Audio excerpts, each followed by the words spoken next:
안녕하세요. 오늘은 한국 기독교인의 도덕적 삶 세 번째 시간을 가지도록 하겠습니다. 오늘 주제는 성품윤리로 본 동성애와 동성결혼입니다.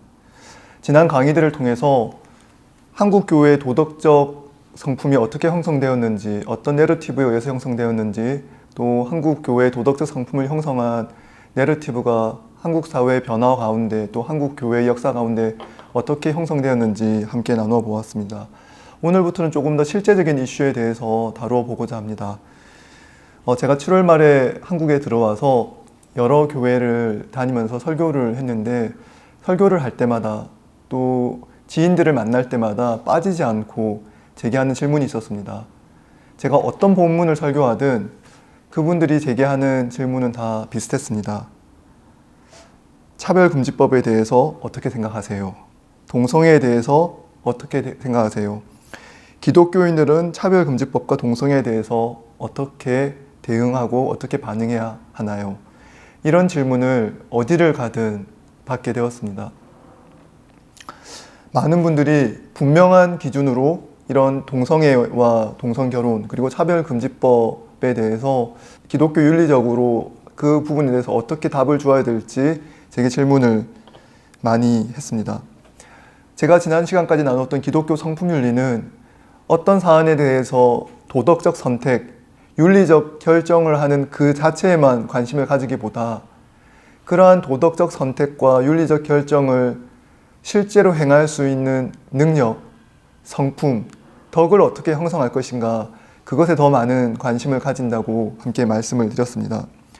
다시 한번 정리해보면 성품윤리는 우리는 어떤 존재인가, 우리는 무엇이 되고자 하는가, 어떤 선한 사람이 되고자 하는가, 그것에 더 관심이 많습니다. 또 실제로 우리는 그와 같은 선한 일들을 어떻게 행할 수 있는가, 그와 같은 데에 관심을 많이 기울이는 것이 기독교 성품윤리입니다. 오늘 강의에서 저는 동성애에 대한 성경의 증언들, 성경적 원리들을 한번 살펴보고 그 원리를 가지고 동성애와 차별금지법에 대해서 나눠보도록 하겠습니다. 그리고 그냥 그 동성애와 동성결혼에 대한 도덕적 판단만을 내리는 것이 아니라 그 사안에 대해서 우리가 어떻게 어떤 성품을 가지고 어떻게 그것들을 바라보고 대응하고 그 이슈를 가지고 있는 실제적인 사람에 대해서 우리가 어떤 공동체로 어떤 모습으로 대응할 수 있을지 함께 나누어 보도록 하겠습니다. 동성애에 대해서 직접적으로 지침을 주는 성경 본문이 많은 것은 아닙니다. 구약에는 창세기 19장 4절에서 11절에 나타난 롯과 소돔의 이야기가 있고요. 사사기 19장에 나타난 기브아 사건, 그리고 레위기 18장 22절과 20장 13절에 나타난 성결법 규례에 나타난 남자의 동성애 행위 금지 본문이 있습니다. 신약으로 가면 바울 서신에 동성애와 관련된 본문들이 있는데 로마서 1장 26절에서 27절, 고린도전서 6장 9절, 디모데전서 1장 10절이 있습니다. 창세기 19장 4절부터 11절 중에 4절, 5절을 보면 동성애에 관련된 내용을 볼 수 있습니다. 창세기 19장 4절, 5절에 이렇게 되어 있습니다. 그들이 눕기 전에 그 성사람 곧 소돔 백성들이 노소를 막론하고 원근에서 다 모여 그 집을 에워싸고 롯을 부르고 그에게 이르되 오늘 밤에 내게 온 사람들이 어디 있느냐 이끌어내라 우리가 그들을 상관하리라. 사사기 19장에도 비슷한 내용이 나옵니다. 19장 20절부터 23절에 보면 이렇게 되어 있습니다. 그 노인이 이르되 그대는 안심하라. 그대의 쓸 것은 내가 담당할 것이니 거리에서는 유숙하지 말라 하고 그를 데리고 자기 집에 들어가서 나귀에게 먹이니 그들이 발을 씻고 먹고 마시니라. 그들이 마음을 즐겁게 할 때에 그 성읍의 불량배들이 그 집을 에워싸고 문을 두들기며 집 주인 노인에게 말하여 이르되 내 집에 들어온 사람을 끌어내라 우리가 그와 관계하리라 하니 집주인 그 사람이 그들에게 나와서 이르되 아니라 내 형제들아 청하노니 이 같은 악행을 저지르지 말라.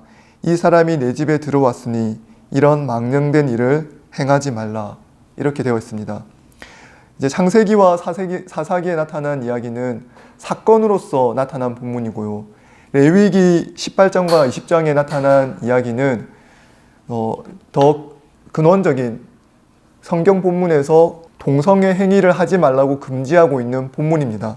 그러니까 창세기 19장과 사사기 19장에는 동성애와 관련된 사건이 일어난 본문이고, 레위기는 그것을 금지하는 근본적인 본문이 됩니다.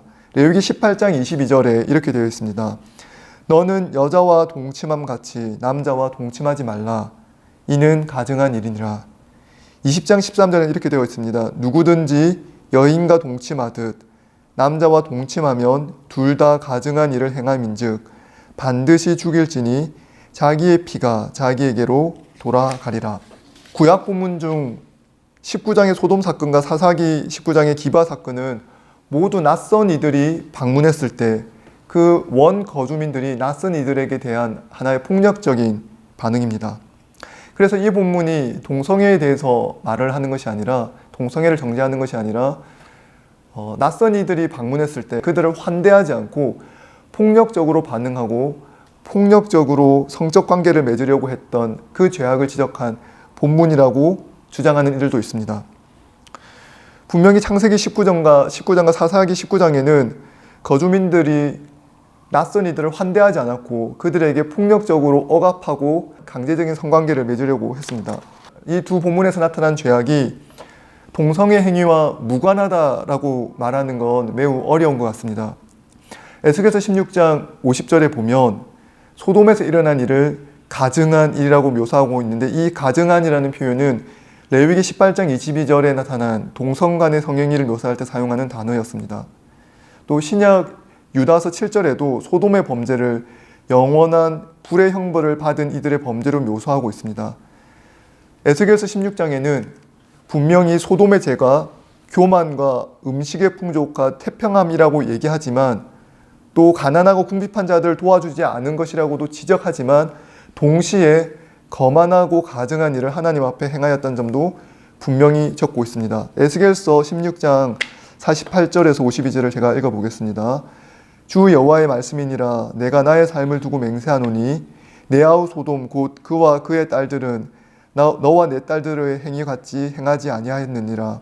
내 아우 소돔의 죄악은 이러하니 그와 그 딸들에게 교만함과 음식물의 풍족함과 태평함이 있음이며 또 그가 가난하고 궁핍한 자를 도와주지 아니하며 거만하여 가증한 일을 내 앞에서 행하였음이라. 그러므로 내가 보고 곧 그들을 없이 하였느니라. 사마리아는 내 죄의 절반도 범하지 아니하였느니라. 내가 그들보다 가증한 일을 심히 행하였으므로 내 모든 가증한 행위로 내 형과 아우를 의롭게 하였느니라.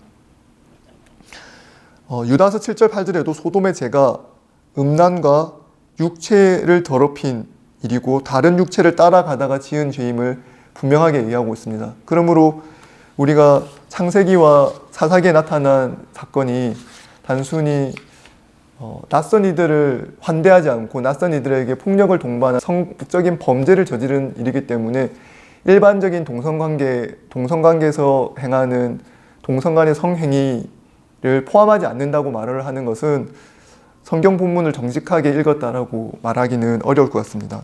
많은 이들이 이렇게 생각할 수 있습니다. 구약의 금지 규정, 구약의 율법 규정이 신약시대 우리에게도 유효한가?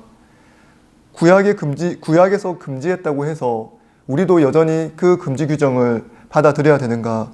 이렇게 질문할 수 있습니다. 많은 동성애에 대해서 포용적이고 동성애 행위에 대해서 옹호하는 많은 이들조차도 구약이 명백하게 분명하게 동성애 행위를 금지하고 있다는 것을 인정하는 이들이 있습니다. 그렇게 받아들이는 성경학자들이 많이 있습니다.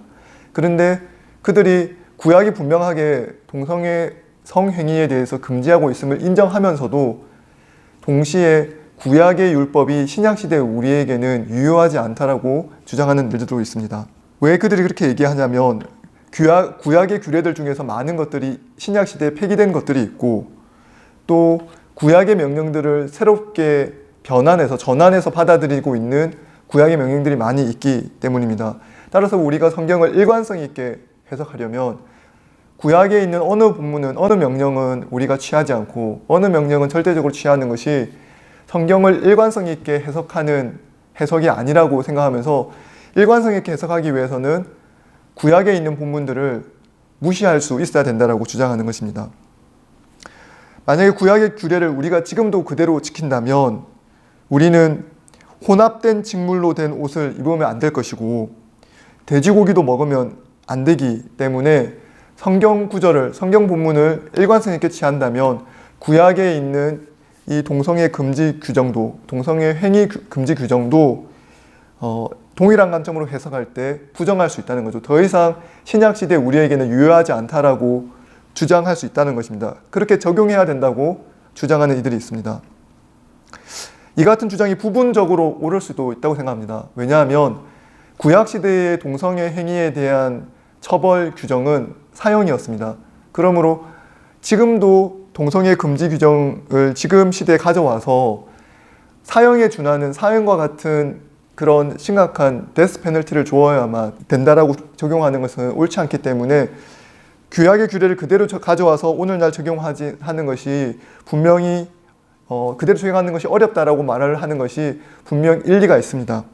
그런데 오늘날 대부분의 국가들은 이스라엘과 같은 신정 국가가 아니어서 이스라엘의 구약의 규례에 의해서 동일하게 그런 법적인 형법적인 처벌을 행하는 나라는 없습니다. 그러므로 구약의 형법 처벌을 그대로 인용하지 않는다고 해서 그것이 구약에 있는 그 도덕적 금지 명령 자체가 의미가 없다거나 유효하지 않다거나 말할 수 있는 것은 아닙니다. 그러니까 우리가 동성애에 대한 처벌을 구약 수준으로 하지는 않습니다. 현대 상황에서 현대 기독교인들도 그렇게 주장하는 기독교인들은 거의 없다고 생각합니다. 그렇다면 구약에서 행하는 그 처벌 규정을 우리가 그대로 받지 않기 때문에 구약의 그 도덕 명령 자체가 의미 없다라고 말을 하는 것은 국가 체제가 달라졌기 때문에 구약과 같은 우리가 신정 국가가 아니라 이스라엘을 다스리는 그 명령이 이스라엘 율법이 그대로 형사법이 되고 도덕법이 되고 실제로 시민을 다루는 시민법이 되던 그 시대가 아니라 지금 우리는 도덕적 명령을 다루는 성경의 법례와 규례와 그리고 일반 시민 생활을 우리를 규정하는 정부가 정한 국회가 제정한 법률을 두 가지 모두를 가지고 살아가는 삶을 살고 있기 때문에 그렇기 때문에 구약의 규례를 지금 그대로 법률적으로 그대로 적용하는 것을 어렵다는 것은 받아들이지만 그 의미가 구약의 도덕적 명령 모두가 폐기되었다. 모두 다 의미 없다라고까지 주장하는 것은 무리가 있을 것 같습니다. 동성애 행위 금지 그 조약은 그 규례는 정신이 여전히 유효하고 살아있다라고 우리가 볼 수 있습니다. 왜냐하면 하나님께서는 우리에게 정결함을 유지하라고 명령하고 계시고 성적 행위에 있어서도 거룩한 삶을 유지하라고 구약에서나 신약에서나 동일하게 유지하고 있기 때문입니다. 또한 성적 행위에 있어서도 거룩한 삶을 살지 않는 것, 하나님께서 죄라고 명령한 것을 하나님 앞에 성적 행위에서도 죄를 짓는 것이 하나님 앞에 심각한 죄이기 때문에 구약에 있어서 죄가 되었던 것이 신약에 있어서는 죄가 되지 않는다고 단순하게 적용하는 것은 무리가 있습니다. 또한 구약 성경에 나타난 도덕적 명령 중에 여전히 신약에서도 유효한 명령들이 많이 있습니다. 그러므로 구약의 명령이기 때문에 신약 시대에는 받을 필요가 없다라고 주장하는 것은 이치에 맞지 않는 것 같습니다. 바울은 로마서 1장에서 여자와 남자의 관계에 대한 하나님의 의도를 밝히고 그 의도를 기준으로 동성애 행위의 신학적 의미를 보여주고 있습니다. 그런데 그 의미를 설명할 때 바울은 레위기에 나타난 성결법의 정신을 그대로 인용해서 사용하고 있습니다. 이 바울의 규례를 바울 서신에 나타난 정신을 따라가 보면 바울은 하나님께서 원하시는 결혼, 하나님께서 원하시는 성적인 결합이라는 것이 남성과 여성의 이성애적 결합이 하나님께서 원하시는 결합이라는 것에 대한 분명한 확신이 있었습니다. 이 남성과 여성에 의한 이성애적 결합을 벗어나는 남성 간의 결합이든 여성 간의 결합이든 모든 동성애적 행위가 하나님 앞에서 부자연스럽고 하나님의 뜻을 거스른 행동이라는 것이 바울은 분명하게 이해하고 있었고 그 취지에서 바울 서신을 기록하고 있습니다. 여기서 더 나아가 고린도전서 6장 9절과 디모데전서 1장 10절에 보면 바울은 특정한 동성애 행위가 아니라 모든 형태의 동성애 행위가 우상 숭배와 비슷한 수준으로 잘못된 것이라고 이야기하고 있습니다. 제가 고린도전서 6장 9절과 디모데전서 1장 10절을 읽어보도록 하겠습니다. 고린도전서 6장 9절입니다. 불의한 자가 하나님의 나라를 유업으로 받지 못할 줄을 알지 못하느냐. 미혹을 받지 말라. 음행하는 자나 우상 숭배하는 자나 간음하는 자나 탐색하는 자나 남색하는 자나. 여기서 남색한다는 말이 동성애적 행위를 행하는, 실천하는 뜻입니다. 디모데전서 1장 10절에도 동일한 내용이 나옵니다. 음행하는 자와 남색하는 자와 인신매매를 하는 자와 거짓말하는 자와 거짓맹사하는 자와 기타 바른 교훈을 거스르는 자를 위함이니. 이 본문에서 바울은 분명하게 동성애적 성행위가, 성적 행위가 하나님의 뜻을 벗어나고 그 죄의 심각함의 정도가 우상 숭배에 준한다는 것을 분명하게 나타나고 가르쳐주고 있습니다. 따라서 우리가 바울의 이와 같은 주장을 하나님의 영감에 비롯한 성경의 말씀으로 우리가 받아들일 때 우리는 신약 성경에 나타난 동성애에 관한 지침이 오직 이성간 결혼 관계만이 하나님 앞에서 합당한, 성행위에 합당한 조건이라고 바울이 확신했고 성경이 기록하고 있고 성경이 우리에게 가르쳐주는 성행위에 대한 도덕적 원칙임을 확인하고 이해할 수 있습니다. 동성애에 대한 성경의 입장을 한번 살펴보도록 하겠습니다. 그러니까 이렇게 성경이 기록하고 있는데 성경이 동성애에서 말하는 것을 어떻게 이해할 것인가 생각해 볼 필요가 있습니다. 어떤 학자들에 따라서는 동성애에 대해서 성경이 완벽하게 침묵하고 있다 이렇게 얘기하기도 하고 부분적으로 침묵하고 있다라고 얘기하기도 하고 어떤 학자들은 동성애에 관한 성경의 주장이 완벽하게 틀렸다라고도 주장하기도 하고 또 다른 주장은 동성애에 관한 성경의 주장이 완벽하게 우리가 따라야 할 도덕적 규범이라고 얘기하기도 합니다. 그러니까 성경에서 이렇게 명시적으로 얘기하고 있는데 그 성경에서 말하고 있는 바를 우리가 도덕적 원칙으로 어떻게 수용할 것인지에 대해서는 학자별로 많이 입장이 갈라지고 있습니다. 성경학자들 사이에서도 입장이 다르고 기독교 윤리학자들 사이에서도 입장이 다릅니다. 그러니까 마치 하나의 완벽하게 통일된 입장이 있다라고 말을 하는 것은 어려운 것 같습니다. 저는 그 네 가지 입장을 한번 소개하고 제가 생각할 때 바람직한 입장을 설명해 드리도록 하겠습니다. 첫 번째 입장은 동성애에 관한 성경의 입장이 오늘날 동성애적 성향과 동성애 행위에 대한 그리고 동성애적 성향을 가진 사람들에 대해서 성경이 완벽하게 침묵하고 있다는 입장입니다. 이 부분에서는 많은 사람들이 좀 의아하게 생각할 수 있습니다. 왜냐하면 앞서 본 본문에서 분명하게 성경이 동성애적 행위에 대해서 언급하고 있는 본문을 우리가 보았는데 어떻게 학자들이 성경이 동성애적 행위에 대한 도덕적 판단에 대해서 완벽하게 침묵하고 있다라고 어떻게 주장할 수 있는가? 그 부분에 대해서 의아한 생각이 드는 것입니다. 이 주장들은 성경이 동성애를 다루는 것처럼 보이는 본문들도 사실 오늘날의 동성애 행위에 대해서 오늘날의 동성애적 성향에 대해서는 침묵하고 있다라고 이해합니다.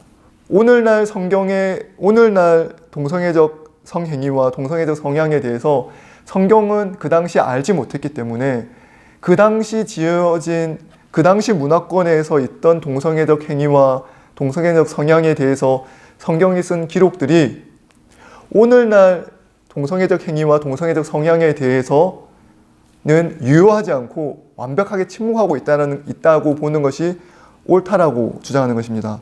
물론 그들의 이 주장에 따르면 그들은 소돔의 죄악에 대한 이해에 있어서도 그 소돔의 죄악이 오롯이 동성애 행위만을 지칭한 것도 아니고 동성애적 행위가 나타났다 할지라도 그 동성애 행위가 오늘날 성인 간에 완벽하게 합의에 이르는 동성애적 행위를 뜻하는 것이 아니라 폭력에 의한 강제적 성행위에 대한 하나님의 심판을 얘기했기 때문에 오늘 21세기에 우리가 지금 논의하고 있는 성인 간의 타의에 의하지 않고 자의에 의해서 합의에 이른 동성애적 성행위에 대해서 성경은 침묵하고 있다라고 주장합니다. 그런데 이 주장을 우리가 생각해 볼 때 이분들의 주장을 고려할 만한 여지가 없는 것은 아닙니다. 왜냐하면 이분들이 얘기하듯이 소돔의 죄악이라고 할 때도 그 소돔의 죄악이 오늘날 우리가 이해하는 동성 간의 성인 동성 간의 오롯이 자신의 뜻에 의한 타인의 간섭이나 강제에 의하지 않고 오롯이 자신의 의지와 자신의 뜻에 의해서 서로 성인 간의 합의에 의해서 행하는 동성 간의 성행위에 대해서 그 창세기 19장이 우리에게 가르쳐주는 본문이 있느냐, 가르쳐주는 적용하는 바가 있느냐라고 얘기하면 그건 그 부분에 대해서는 말하기 어렵다라고 이야기하는 것이 일리가 있습니다. 또한 사사기 19장도 그 사사기 19장의 본문이 오늘날 성인 간의 합의에 의한 동성 간의 성행위에 대해서 그 본문이 제한을 두고 있느냐, 금지하고 있느냐, 물론 그 구절을 가지고 제한을 하기가 어렵습니다. 하지만 레위기로 우리의 관심을 돌리면 레위기는 그와 같은 강제 규정이나 그와 같은 성폭력적 상황을 전제하지 않은 일반적인 상황에 대해서 이야기하고 있기 때문에 레위기 본문을 가지고도 성경이 완벽하게 침묵하고 있다고 얘기하는 것은 그렇게 받아들이기는 어렵지 않은가. 그렇게 주장하는 것은 성경이 동성애에 대해서 침묵하고 있다라는 주장을 먼저 하고 그 주장에 맞추어 성경의 본문을 왜곡하고 그 주장에 맞춰서 성경적 주장들을 무시한 게 성경적 근거를 무시하는 그런 제한된 시각이 아니라면 레위기 말씀을 그렇게 해석하는 것은 좀 무리가 있다고 생각합니다. 우리는 성경적 입장이 무엇인가, 성경이 뭐라고 하는가를 먼저 이해하고 그 이해 바탕으로 우리가 추구한 바른 입장이 무엇인가를 찾는 시간이기 때문에 성경이 완벽하게 침묵하고 있다는 입장은 우리가 고려할 만한 입장은 아니라고 생각합니다.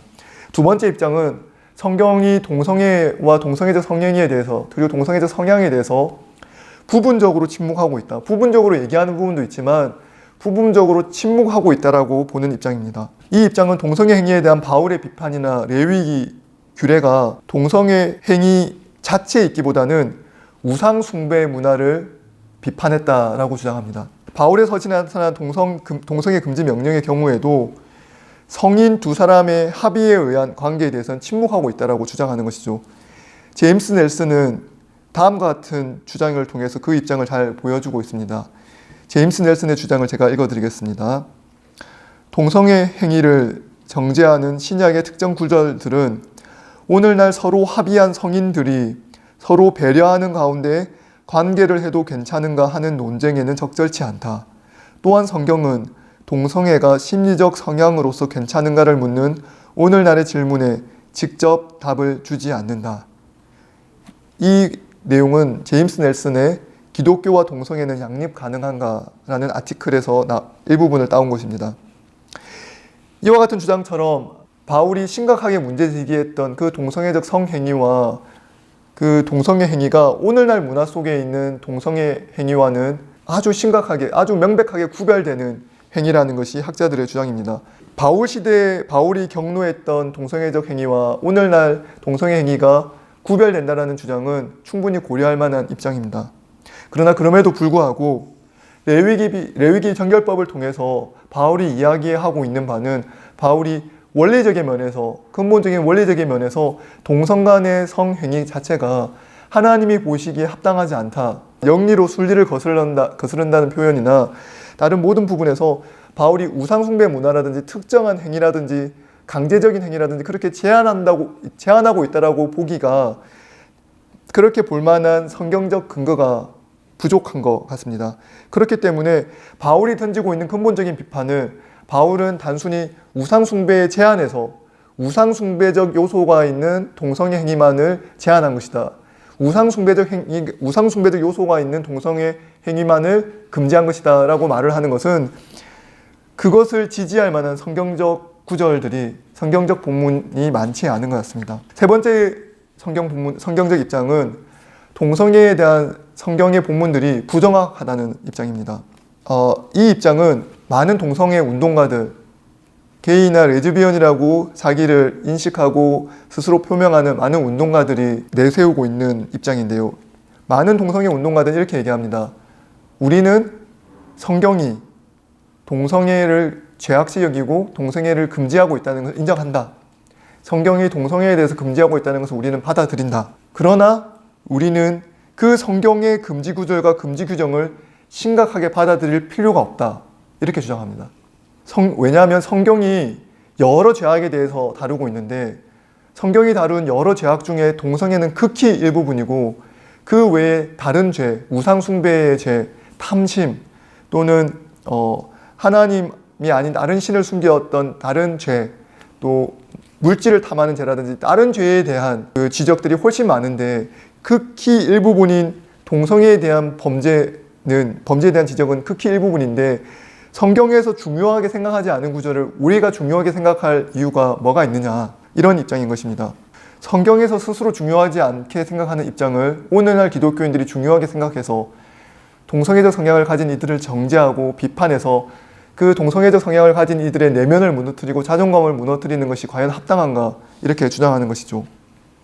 그러나 성경이 근친상간의 죄를 많이 다루고 있지 않다고 해서, 또는 성경이 불륜의 죄를 많이 다루고 있지 않다고 해서, 또 성경이 아동학대의 죄를 다루고 있는 본문이 극히 적다고 해서 우리 기독교인들이 아동학대를 가벼운 죄라고 말하지 않습니다. 그러므로 우리가 성경에서 다루는 본문의 양이 적다고 해서 우리가 이것을 심각하게 다룰 필요가 없다는 주장은 옳은 주장이 아닙니다.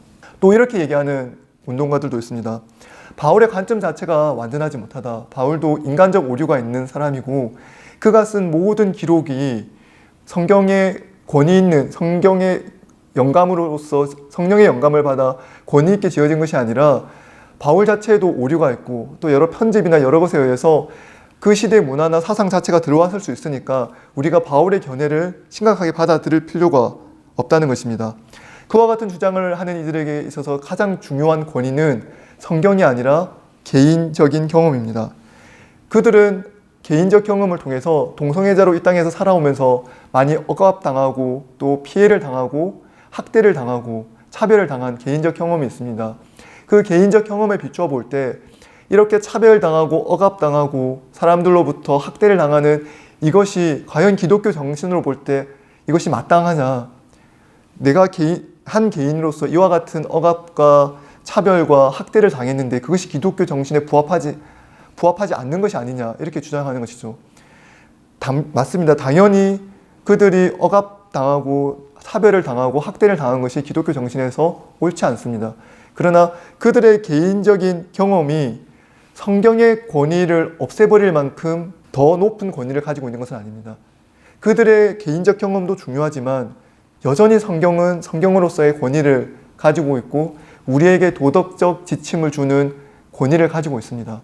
그러므로 그들이 개인적으로 겪은 고난과 아픔이 있다 할지라도 여전히 성경이 우리에게 주는 지침이 무엇인가, 우리에게 주는 도덕적 지침이 무엇인가는 깊이 그리고 심각하게 생각해야 합니다. 우리가 이와 같은 주장을 받아들이면 성경이 동성애에 대해서 말하는 것이 부정확하고 전혀 옳지 않다는 것을 우리가 받아들이게 되면 우리는 성경을 더 이상 하나님의 말씀으로 받아들이기 어렵게 됩니다.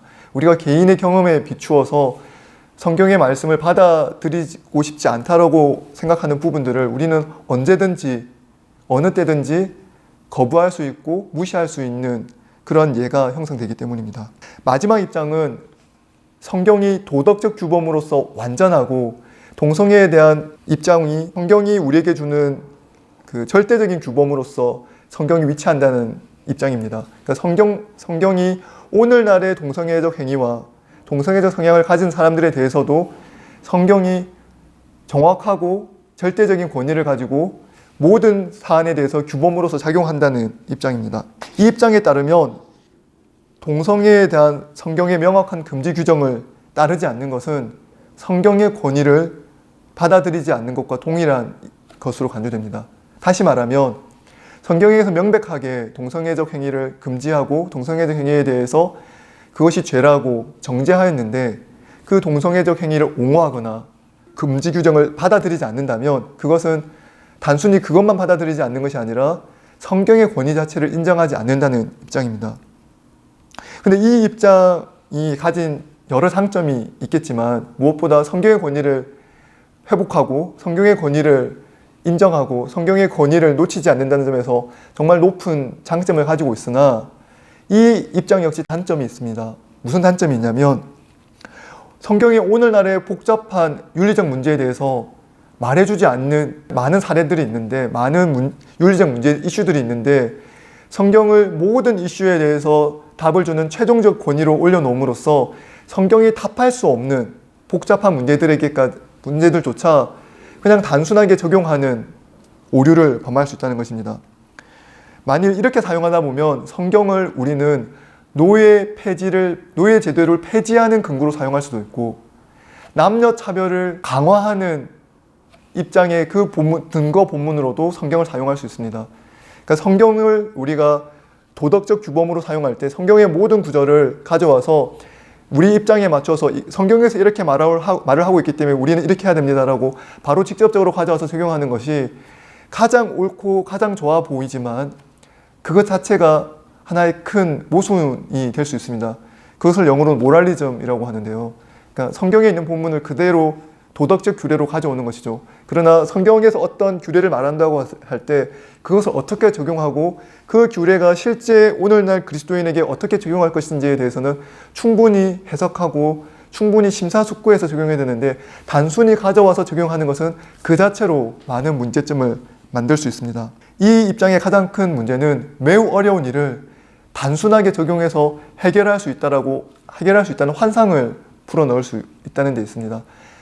세상의 일이라는 것이 너무나 복잡하고 시간이 가면 갈수록 현대 과학기술이 발달하면 발달할수록 그 이전에는 전혀 문제가 되지 않았던 윤리적 문제들이 발생하게 됩니다. 그러한 문제들이 발생할 때 성경이 더 이상 말해주지 않고 성경이 직접적으로 알려주지 않는 문제에 대해서는 성경의 원리로부터 그 문제들을 어떻게 적용할지에 대해서 심각하게 고민하고 해결하기 위해서 지난한 논의와 연구의 과정이 필요한데, 네 번째 입장, 그냥 성경이 단순하게 모든 문제에 대한 도덕적 규범이라고 받아들이고 적용하는 이 입장은 성경의 권위를 지킨다는 그 장점에도 불구하고 복잡한 문제를 단순하게 모두 해결할 수 있다는 잘못된 착각과 잘못된 환상을 가질 수 있기 때문에 이 입장도 단점이 있는 것입니다. 그렇다면 우리는 어떻게 해야 될까요? 동성애에 대한 성경의 도덕적 판단은 무엇일까요? 하나님께서는 하나님의 형상으로서 모든 사람들에게 은혜를 베풀어 주셨습니다. 동성애적 성향을 가진 사람들도, 그리고 신자가 아닌 불신자라 할지라도 모든 불신자에게도 타락하였지만 여전히 하나님의 형상으로서 가치와 존엄을 가지고 있습니다. 그들조차도 여전히 하나님의 형상이고 우리와 동일하게 하나님의 형상으로 그들이 존재하고 있습니다. 그렇기 때문에 우리는 동성애적 성향을 가지고 있고 동성애적 행위를 행하는 이들을 향해서도 그들이 여전히 하나님의 형상이고 하나님의 형상으로서 인류가 마땅히 받아야 할 이해와 존중을 그들도 받아야 한다는 것을 인정할 필요가 있습니다. 그들이 차별받지 않아야 되고 그들을 이해하고 존중해 주어야 되는 것이 우리가 기울여야 될 노력입니다. 그러나 동시에 우리는 하나님께서 사람을 지으시되 남자와 여자로 지으시고 서로 성이 다른 두 존재의 결합, 남자와 여자가 결합하여 한 몸이 되는 그 결합, 그 이성적인 성적 결합을 하나님께서 가장 원하시는 하나님께서 본래 결혼의 의도라는 것을 우리는 또한 고백하고 있습니다. 그러므로 우리는 모든 기독교인들이 자신이 어떤 성적 이끌림을 받든 어떤 성적 성향을 가지고 있든 내가 이성애자라고 하더라도 유혹에서 벗어나 이성적인 관계에 있어서도 성적인 정결함을 유지하고 성적인 거룩함을 유지하고 동성애적 성적 취향을 가지고 있는 사람이라고 할지라도 하나님 앞에서 성적인 정결함을 유지해야 된다고 우리는 얘기하는 것입니다. 동성애자든 이성애자든 동성애적 성적 취향을 가지고 있던 이성애적 성적 취향을 가지고 있던 어떤 성적 취향을 가지고 있다고 할지라도 우리는 모두가 하나님 앞에서 성적으로 거룩함을 유지해야 되고 하나님 앞에서 성의 문제에 있어서도 성령의 열매를 맺는 삶을 살아야 합니다. 그리고 우리 모두가 성과 관련된 문제에 있어서 짓는 모든 죄에 대해서 이성애적 관계 안에서도 우리가 짓는 모든 죄에 대해서도 그리고 동성애적 성적 행위를 통해서 짓는 모든 죄에 대해서도 우리는 예수 그리스도의 보혈을 통해서 용서받고 그리고 깨끗함을 받아야 되는 것입니다. 그리스도의 풍성한 용서와 은혜가 오직 동성애자들을 향해서만 필요한 것이 아니라 이성애자들을 향해서도 필요하고 이성애적인 성적 행위에 대해서도 필요한 것입니다. 창세기 1장은 서로 다른 두 존재인 남자와 여자의 하나됨에 대해서 이야기하면서 그것이 결혼의 중요한 의미라고 설명하고 있습니다. 창세기 1장 27절은 이렇게 되어 있습니다.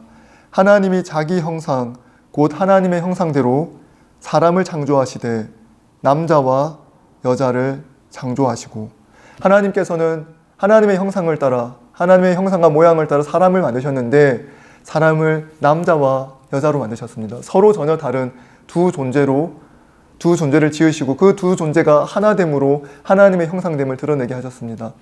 하나님께서 단수성과 복수성을 다 가지고 계십니다. 하나님께서는 단수이신 하나님이시지만 동시에 복수이신 하나님이십니다. 단수이면서 복수이신 하나님이 되기 위해서는 하나이나 서로 다른 두 존재가 필요합니다. 서로 다른 두 존재인 남자와 여자의 성적 결합을 통해서 온전히 하나 되는 하나됨으로써의 결혼을 하나님께서 명령하시고, 그 명령을 통해서 우리가 이 땅에서 받은 지상 명령인 문화 명령이 이 땅에서 충만하고 이 땅을 다스리는 명령을 수행해 나갈 수 있도록 하나님께서 명령을 주셨습니다. 그 명령을 잘 수행하기 위해서라도 우리는 남자와 여성의 이성 간의 성적 결합이 하나님께서 우리에게 원래 의도하신 바고 요구하시는 바라는 것을 인정할 수밖에 없는 것입니다. 이 남성과 여성의 이성애적 성적 결합이 결혼이 가지고 있는 신비이고 하나님께 속한 신비입니다. 이 하나님께 속한 신비를 인정하는 것이 우리가 하나님을 믿는 신앙에 있어서도 매우 중요한 부분이 될 것입니다. 예수님께서도 신약 성경에서 결혼의 의미를 묻는 여러 바리새인들과 예수님을 시험하는 많은 질문에 대해서도 창세기 1장의 근거에서 하나님이 짝지어 주신 것을 사람이 나누지 못한다는 것을 이야기하면서 남자와 여자의 결합을 분명하게 이야기하셨습니다. 이제 차별금지법에 대해서 좀 이야기해 보려고 합니다. 차별금지법은 동성애 이슈와 맞물려 있습니다. 동성애적 성향을 가진 사람, 성적 지향을 가진 사람도 어떤 경우에도 차별하지 말아야 된다, 포괄적으로 차별하지 말아야 된다라는 내용을 담고 있는 게 포괄적인 차별금지법이기 때문에 이 차별금지법에 대한 논란이 한국 교회뿐만 아니라 한국 사회 안에서 매우 뜨겁게 논의되고 있는 주제입니다. 2020년 7월 20일에 81개 기독교 단체가 모여서 차별금지법 제정에 찬성하며 이 차별금지법 제정을 촉구하는 성명서를 발표했습니다. 그 성명서 내용 중에 국회의원들에게 호소하는 내용이 있는데 그 내용이 오늘 함께 나눌 만한 의미가 있다고 생각이 들어서 함께 한번 제가 소개해 보도록 하겠습니다. 그 호소문에 있는 내용입니다. 어떤 이들은 사회적 합의를 언급하며 포괄적 차별금지법, 평등법 제정을 반대합니다. 사회적 합의가 우선이니 이 법은 나중에 다뤄야 한다고 주장합니다. 하지만 우리는 알고 있습니다. 바로 300명의 21대 국회의원 여러분이 사회적 합의를 위한 책임과 의무를 갖고 있습니다. 나중에라는 핑계는 더 이상 통하지 않습니다. 바로 지금 포괄적 차별금지법, 평등법 제정을 위한 법 절차를 시작하십시오. 법 제정 과정에서 차별금지 사유 가운데 성적 지향과 성별 정체성을 문제 삼는 일부 세력의 반대에 직면할 수 있을 겁니다. 일부 근본주의 그리스도교 집단의 방해와 협박도 당할 수 있을 겁니다. 하지만 두려워하지 마십시오. 여러분의 뒤에는 차별금지법, 평등법에 명시될 차별금지 사유 전체를 동의하고 지지한 수많은 시민과 우리 기독교인이 있습니다. 성적 지향과 성별 정체성을 근거로 한 어떤 차별도 없어야 한다고 주장하는 포괄적 차별금지법 제정을 촉구하면서 이 기독교 단체들은 이와 같은 성명서를 이야기하는데 그들이 이렇게 얘기합니다.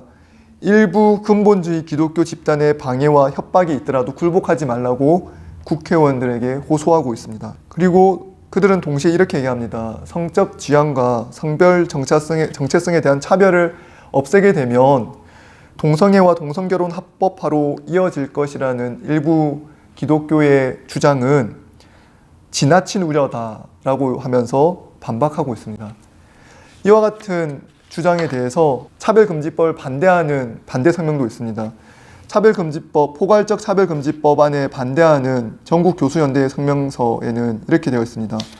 우리는 인간이 모두 평등하므로 사람에 대한 모든 차별을 반대합니다. 그러나 현재 국회의 정의당과 더불어민주당 소속 의원이 공동 발의한 포괄적 차별금지법은 우리 사회에서 차별을 없애자는 취지에도 불구하고 남녀의 차이와 차별을 혼동하고 혼인과 가족 생활은 개인의 존엄과 양성의 평등을 기초로 성립되고 유지되어야 하며 국가는 이를 보장한다라고 명시한 헌법 36조를 부정함으로써 공동체를 혼란에 빠뜨리고 헌법에 따른 남녀 양성에 근거한 결혼 제도를 옹호하는 다수 국민의 양심과 종교와 표현과 학문의 자유를 억누르는 법이 되기에 우리들은 이 법안에 강력히 반대합니다.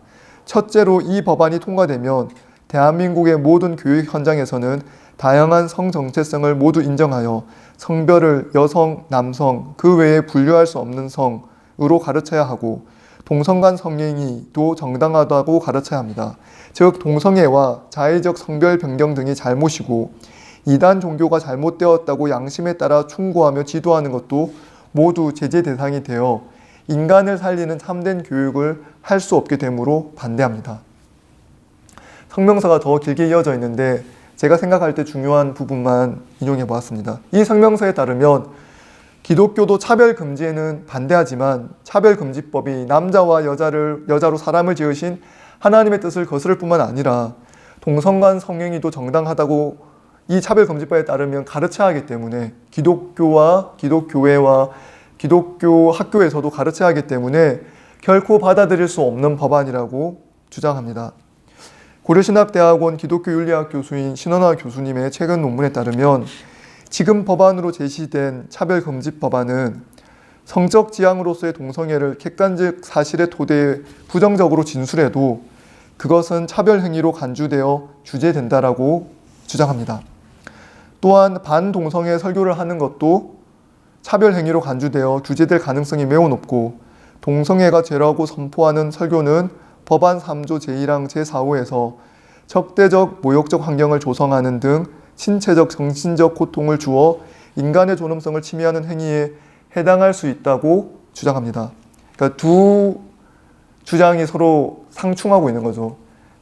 차별금지법 제정을 촉구하는 쪽에서는 반대하는 일부 기독교인들의 주장들이 너무 과한 우려고 지나친 우려고 그와 같은 일들은 있지 않을 것이다 라고 얘기하고 있고, 또 차별금지법 제정을 반대하는 쪽에서는 교회에서 동성애가 잘못되었다, 동성애가 죄라고 설교하는 것조차 제재 대상이 될 수 있고 기독교 학교에서조차 이것을 가르치는 것이 어려워질 것이다 라고 우려하고 있는 것입니다. 차별금지법 제정을 촉구하는 사람들은 이와 같은 한국교회의 우려가, 또 한국교회의 주요 기독교 교수들의 우려가 매우 극단적인 경우 실제적으로는 그런 일은 없을 것이라고 주장하지만, 차별금지법을 반대하는 사람들은 실제 법안에 그와 같은 규정이 있기 때문에 그 법안이 통과되어서 제정되어 시행될 때에는 지금 이와 같은 일이 없을 거라고 말을 하는 그 사람들의 말에 의해서 시행되는 것이 아니라 법안의 문구에 의해서 시행되기 때문에 법안 문구에 의하면 분명히 이렇게 해석되고 적용될 여지가 다분히 있기 때문에 이 법안에 반대할 수밖에 없다라고 주장하는 것이죠. 차별금지법 제정을 찬성하는 사람들은 또 이렇게 얘기합니다. 동성결혼을 축하하는 문구를 데코레이션 해야 됐던 제과점 주인이 그 데코레이션 하는 것을 거부했기 때문에 차별금지법에 의해서 기소가 되었고, 그리고 주법원에서는 유죄 판결을 받았다가 연방법원에서 무죄 취지로 파기환송되어서 주법원으로 돌려보내지게 되었고, 지금 이후에 계속 다뤄지게 되었습니다. 그러니까 연방법원에 의해서 차별이 아니라고 판결이 났고 주법원에서 다뤄지고 있기 때문에 이 제과점 주인이 차별금지법에 의해서 피해를 받았다고 주장하는 것은 잘못된 주장이고 가짜뉴스라고 말할 수 있다라고 얘기하는데, 그 주장은 정직한 주장은 아니라고 생각합니다. 왜냐하면 이 연방법원에 오기까지 일단 검사에 의해서 차별금지법을 어겼다고 유죄 취지로 계속해서 기소가 되었고, 주법원에 의해서 유죄 판결을 받았습니다. 그리고 연방법원에까지 오는 그 수년 동안 시간 동안 송사의 비용과 송사의 시간들을, 재판을 하는 데 드는 비용과 시간을 들인 것이죠. 그 재정적 피해도 막대하지만 다행히 많은 이들이 이 제과점 주인을 위해서 모금을 해줬기 때문에 그와 같은 재정적 피해는 별로 없다고 할지라도 그가 보냈던 그 법률적인 시간과 이 재판 과정을 겪어야 했던 그 시간들이 과연 아무런 피해가 없다라고 말할 수 있는가? 그가 단순히 동성 결혼을 축하한다라는 문구를 나는 신앙 양심상 적을 수 없다라고 한 그 행위도 차별금지법에 의해서 기소가 되었고 주법원에 의해서 유죄 판결을 받았고 연방법원에까지 올라갔습니다. 그러니까 그러므로 이 법안에 의해서 처벌받지 않는다. 이 법안에 의해서 피해가 생기지 않을 것이라고 말을 하는 것은 실제로 법안이 시행돼서 내가 피해를 입었다고 주장하고 고소하고 고발했을 때 과연 법안이 다뤄질 때 아무런 처벌을 받지 않을 것이라고 보장받을 수 있는가? 그건 쉽지 않은 일 같습니다. 일단 법적 다툼이 시작되면 법안 문구에 의해서 기소가 이루어질 수도 있고 기소가 이루어지면 검사 입장에서는 검찰 차원에서는 유죄라고 판단했기 때문에 기소하는 것이고 법원에 가서 그 유죄에 대한 그 죄에 대한 법적 판결을 받아야 되는 것이죠. 그러므로 이와 같은 법적인 일들을 진행해야 되는 상황이 명백한데 아무런 피해가 없을 것이라고 말을 하는 것이 과연 정직한 의견인지에 대해서는 좀 의문스럽습니다. 우리가 차별금지법을 반대하는 사람들, 차별금지법을 반대하고 이와 같은 우려가 있다라고 얘기하는 사람들, 그분들의 주장들에 대해서도 좀 귀를 기울일 필요가 있는 것이 그분들의 하는 우려가 전혀 근거가 없다라고 말하기 어렵습니다.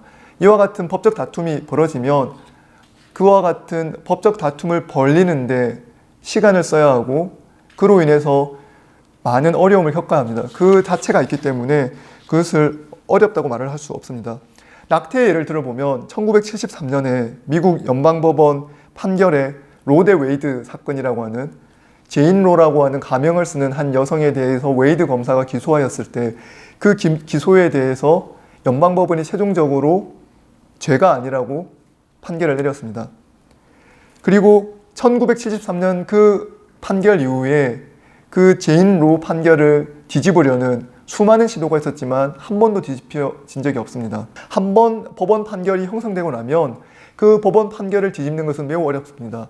그러므로 지금 차별금지법이 제정되는 이 시기에 차별금지법에 대해서 조금 더 논의하고 이 다양한 형태로 사회적 논의가 있어야 되고 그래서 일단 법이 제정된 다음에 뭔가를 바꾸기보다 제정되기 전에 더 많이 논의하고 실제로 올 수 있는 피해가 무엇인지 생각해보고 논의해보자는 것은 필요한 주장이라고 생각합니다.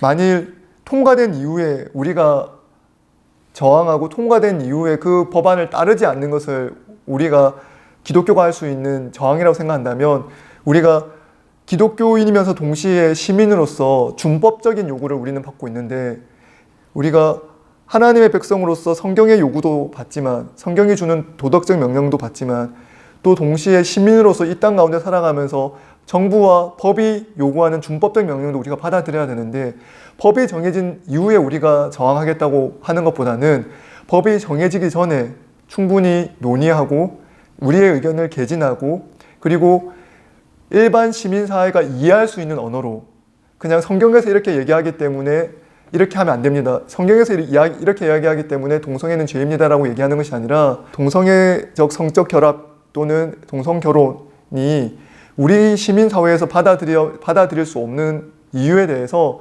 성경의 주장을 번역해서 일반 시민들이 이해할 수 있는 언어로 번역해서 이해하고 전달하고 소통해야 되는 것입니다. 이를 통해서 시민사회로부터 공적인 지지를 얻고 그 공적인 지지를 바탕으로 법안 형성에 우리의 의견을 제시하고 우리의 의견을 반영하는 것이 그 무엇보다 중요하다고 생각합니다. 결론입니다.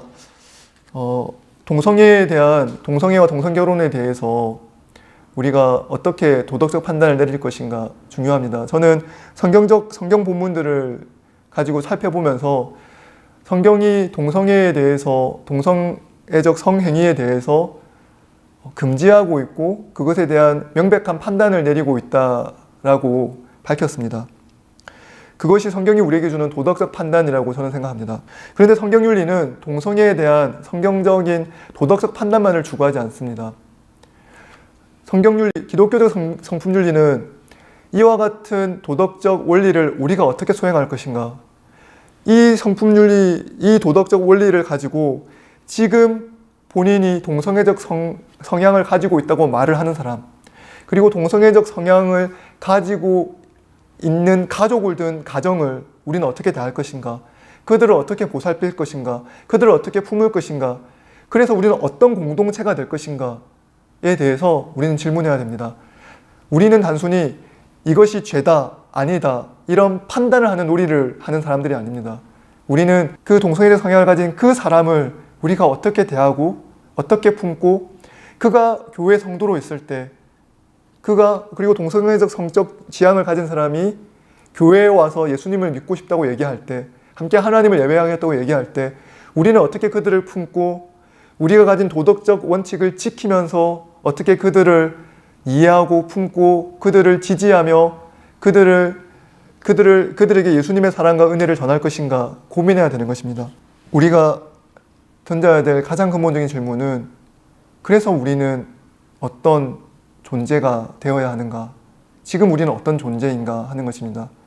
지금 우리는 동성애적 성적 지향을 가진 사람들에 대해서 판단을 내리는 것 외에, 그것이 잘못되었다라고 말을 하는 그 말을 하는 것 이외에 그들을 사랑으로 품고 그들을 이해하고 존중해 줄 만한 어떤 내적인 능력, 어떤 성품적인 내면적인 역량을 가지고 있지 못한 채 그냥 죄다 아니다라고 말할 수 있는 그 말밖에 할 수 없는 역량을 가진 존재로 우리가 지금 교회 공동체가 있다면, 우리는 현재 우리가 어떤 공동체인지, 현재 우리가 어떤 모습인지를 자각해야 합니다. 그리고 우리가 어떤 존재가 되어야 할지도 생각해야 됩니다. 그들을 어떻게 우리가 품을 수 있을까? 그들을 품을 수 있는 우리 내적인 역량을 어떻게 개발하고 발전시킬 수 있을까? 그것이 기독교적 성품윤리가 동성애 문제에 대해서 줄 수 있는 바람직한 방향이라고 생각합니다. 만일 우리가 기독교적인 입장에서, 성경적 입장에서 동성애가 죄다라는 그 입장만을 가지고 있다면, 우리는 하나님 앞에서 우리는 동성애적 성향을 가진 이들을 정죄만 했습니다 라는 변명만을 가지고 있을 것입니다. 그러나 하나님께서 우리에게 원하시는 것은 우리가 그들을 품고 환대하는 공동체로서 그들에게 그리스도의 사랑과 은혜를 어떻게 전하고, 그리스도의 은혜로 인해서 그들이 어떻게 변화되고 그리스도 공동체 안에 어떻게 들어와 우리와 함께 예배하고 그들이 어떻게 그리스도의 보혈로 어떻게 변화될 것인지, 실제적인 역량을 가진 존재가 될 것인지, 그런 공동체가 될 것인지에 대해서 우리는 질문하고 어떻게 변화할 것인지에 대해서 생각해야 되는 것입니다. 여기까지가 동성애와 동성결혼에 대한 성품윤리적 접근이고 제가 드릴 수 있는 답변이었습니다.